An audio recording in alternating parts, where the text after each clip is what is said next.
Yo, what's up? Philly Casual here with a extremely odd-looking mustache. If anybody actually watches this, tell me if you like the mustache because I've never had one before, and I think it makes me look like a 1970s actor in a porn film. But you know, I've also been told that somebody likes it, so I'm color me confused, and let's talk about basketball. So the first thing that I want to talk about is the Rudy Gobert trade. I know it's been a couple days since I've uploaded. This is because I kind of just was feeling like I wanted to put out everything at the same time, and I was like, okay, I just need to wait like a day or two just to like calm myself, calm the energies. This probably was the wrong approach, but I felt like everybody else was gonna be looking at everybody else's stuff and not mine.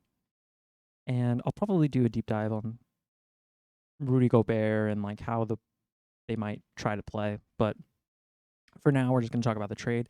So the Jazz traded Rudy Gobert, and they received from the Timberwolves Malik Beasley, Patrick Beverly, Walker Kessler, who was the Timberwolves' first round draft pick this year, Leandro Bolmaro, who I don't even know who that is,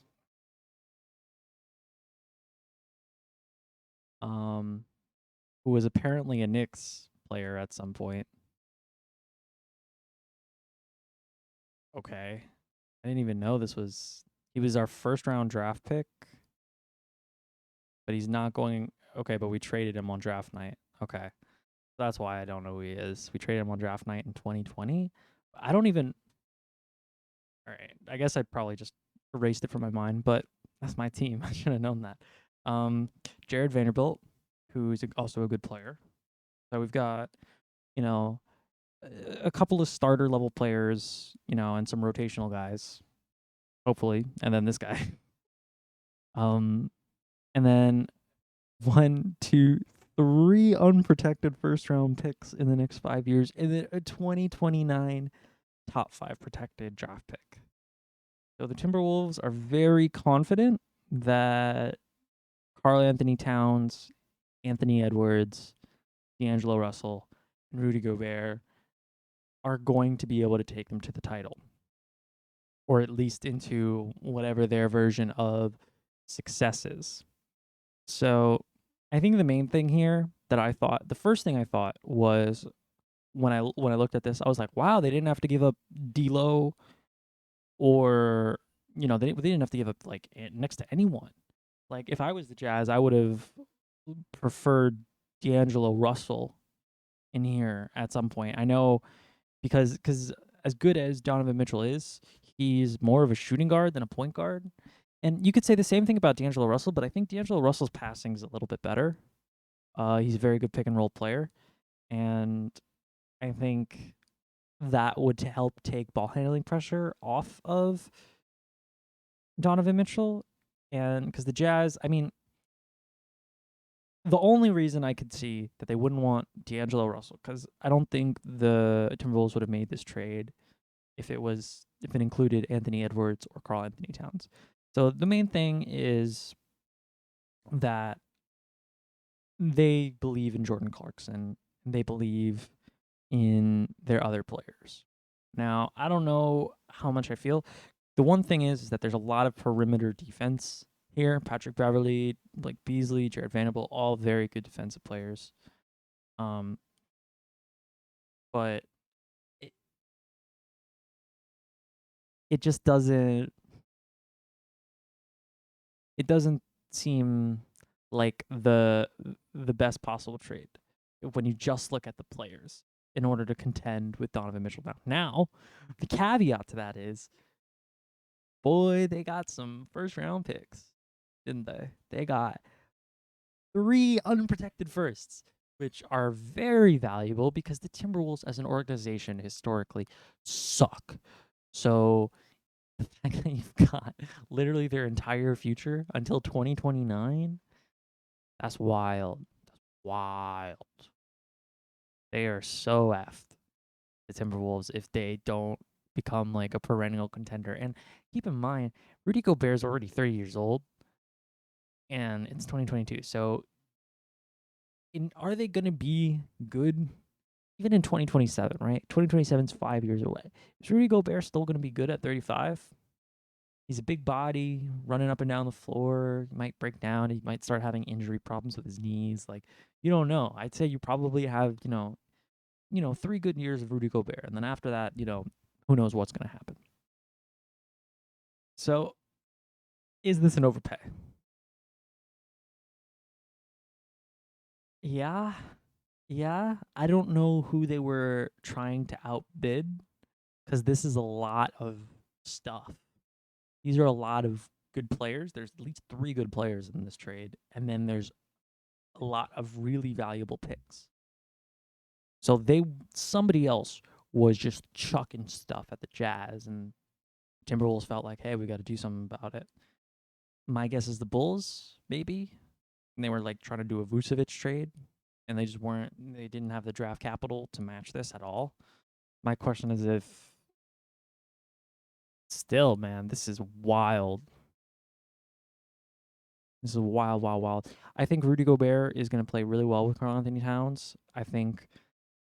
But I think the main issue that I could foresee happening with this is that the whole benefit of having Karl-Anthony Towns as a center or being able to run center for you is that he can spread the floor. And Rudy Gobert does not spread the floor. And the other thing that I'm really concerned is that did the Wolves give up too much perimeter defense to get the rim protector? And are they going to fall into the same problem the Jazz had where nobody can stay in front of their guys on the perimeter? And, because D'Lo's a great communicator, not a great on-ball stopper. Anthony Edwards hasn't been a great defender on the perimeter. Yes, he's got like some highlight blocks and stuff, but not a super active defender. Karl-Anthony Towns, he's okay. He can be okay, but like again, not super great. So they're kind of looking at. I'm gonna pull up their roster just to make sure that I'm not forgetting anyone. Um, yeah, they're kind of just working on where's their roster? Here we go. This is for last year.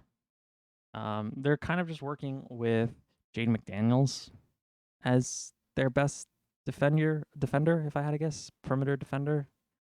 They don't really have anyone else that's super, brilliant. And also now with Karl-Anthony Towns in the power forward spot, they've kind of got a bit of a glut with Taurean Prince and Naz Reid and they got rid of Jared Vanderbilt, but and McDaniels is there too. Like, do they slide him over? Who's playing the 3? It's all very. Who knows? I think it's an overpay. I think the Timberwolves are going to be a top 4 seed, but I don't think they're going to make it out of the second round. I don't. Especially in the West. I just don't think it's going to happen. All right. The other thing I wanted to talk about, we're going to do good old switcheroo here, and we're going to talk about my boy, Jalen Brunson. $104 million over 5 years, or was it 4 years? I think it was 4 years. I think we got a great point guard, and I would love to see how this turns out. I am not mad at the Knicks at all for doing it. I'm very happy we have Jalen Brunson. However, I am concerned that Julius Randle still doesn't want to be a New York Knick. And this move to me says we're committed to Julius Randle, Mitchell Robinson. The Mitchell Robinson re-signing on that deal, whoa, so good. So good. Loved it. Loved it, loved it, loved it. Absolute steal. As far as Jalen Brunson and Julius Randle hopefully will be better when he does not have to handle the ball the way he did last year. And I'm just concerned that with Jalen Brunson, and Julius Randle and RJ Barrett all on the floor at the same time, Tibbs is not the right coach. And I don't know who is the right coach. But it certainly felt like last year Tibbs lost control of Julius Randle. And to me, that resulted in a lot of messy plays, a lot of lackluster effort on defense, and the city kind of turned on him a little bit, and he couldn't handle it, and he's like throwing temper tantrums all the time. I hope he comes back this year and plays closer to second team All NBA Julius Randle than non All Star Julius Randle. If RJ Barrett makes a leap on using his right hand and on his handle, which I think are his main points of growth, because that will greatly improve his finishing, which is his main problem, in my opinion, because he's so big and he's so strong, but he just doesn't quite put it together, or hasn't yet. If that happens, this team will be a playoff team in the East.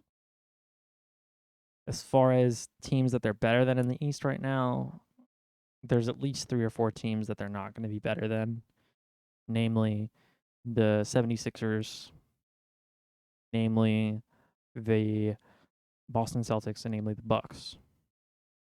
So we'll see how it turns out. I personally think that the Knicks, if Jalen Brunson proves that he's the player that he was in the playoffs, could certainly make this team a top 4 seed again, and we could actually be competing for maybe a conference finals berth. And then once you're there, like, who knows? We're probably not getting to the conference finals, but you never know. Like, Jalen Brunson gets hot, boom. Julius Randle gets hot, and we still kept Evan Fournier, who is apparently the best 3-point shooter in Knicks history. Sorry, John Stark. Sorry, J.R. Smith. I don't think he's the best 3-point shooter in history. He's the most prolific. Let's say it like that. Most prolific. But thank you for watching. Comment on the stash. Like and subscribe. Thank you.